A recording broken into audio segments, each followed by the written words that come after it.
حضور صلی اللہ علیہ وسلم نے فرمایا ہے کہ جب کوئی قبر میں جاتا ہے تو وہاں بھی ماں باپ کی دعاؤں کا، بہن بھائی کی دعاؤں کا انتظار کرتا ہے. کوئی دعا مانگے سونی کر کے. اب آپ یقین کریں کہ وہ ایک خاص رسم ہے، انہوں نے بھی دعائیں رٹ لی ہیں، وہ پکی رٹی رٹائی کیسٹ ہے. اور قبر پر فاتحہ پڑھنے والوں نے بھی، چونکہ ہمیں تو توفیق نہیں نا کہ ہم کوئی دعائیں دو چار معصورہ دعائیں جو قرآن و سنت میں آئیں وہ یاد کر لیں، تو ہم نے تو ڈیوٹی لگائی ہوتی ہے کہ فلاں صاحب آپ نے دعا مانگنی. اور خدا نہ خواستہ اگر امام صاحب چلے جائیں جنازے کی تکمیل کے بعد اور وہ قبرستان نہ ہے تو پھر تو شاید پرچیاں ڈالنی پڑیں کہ دعا کون کرے. ذوق نہیں. لیکن حضرت عوف بن مالک رضی اللہ تعالیٰ عنہ فرماتے اس رنگ میں خصوص دعا مانگتے قبر پہ کھڑے ہو.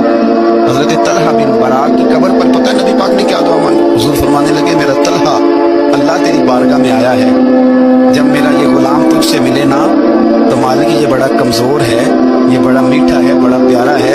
اے اللہ جب میرا طلحہ تجھ سے ملے تو اسے ذرا مسکرا کے